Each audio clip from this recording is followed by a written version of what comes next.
En présidant le Conseil de sécurité des Nations Unies durant le mois de janvier, l'Algérie a obtenu des résultats significatifs qui ont été salués par de nombreux observateurs et experts internationaux. Sous la supervision du président de la République, Abdelmadjid Tebboune, la diplomatie algérienne a pu mettre sur la table de cette instance onusienne plusieurs questions et défis qui menacent la paix et la sécurité dans le monde.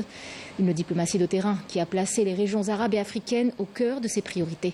Emel Bouarba pour les détails.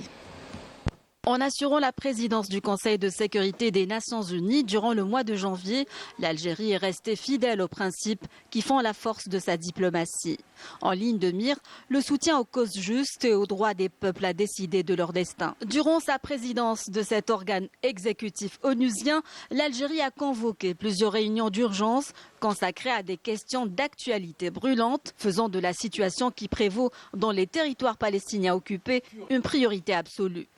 C'est pour cela que l'Algérie a mis sur la table de cette instance onusienne plusieurs dossiers concernant le Moyen-Orient avec comme priorité la question palestinienne, appelant à un cessez-le-feu, à l'acheminement des aides alimentaires aux Palestiniens et à l'arrêt du génocide. Malgré une présidence qui n'a pas été de tout repos, marquée par un contexte régional et international des plus difficiles, l'Algérie a réussi à faire bouger les choses grâce à une diplomatie active et dynamique.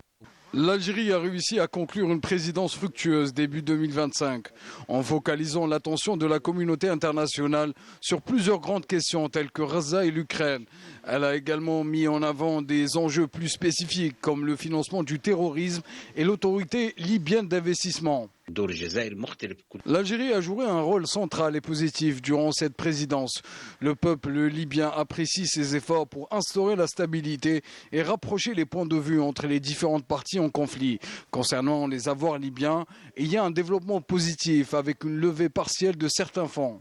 Aujourd'hui, plus que jamais, l'Algérie est habilitée plus que les autres à défendre les intérêts des pays en développement et des pays arabes et musulmans. L'Algérie s'est érigée en porte-voix de l'Afrique au Conseil de sécurité. D'où l'Algérie est un faveur défenseur de tout ce qui est les structures et tout ce qui constitue les structures de l'Afrique. Parce que l'Algérie contribue au développement de notre cher continent. Comme nous savons déjà avec l'Union africaine, nous avons l'initiative de l'agenda 2063 qui est l'Afrique que nous voulons. Les pays nous sont confrontés à certains problèmes de terrorisme et nous le savons que l'Algérie peut jouer beaucoup de rôle pour amener vraiment la paix, la quiétude et la stabilité. Et comme vous le savez, encore l'Algérie a même interdit la France à le survol de son ciel concernant l'intervention militaire sur le Niger. Et ça, on n'est pas oublié. La présidence algérienne du Conseil de sécurité a été marquée par des batailles et des gloires et de nombreux acquis dans la réhabilitation du droit international comme seule référence dans le traitement des crises et des conflits.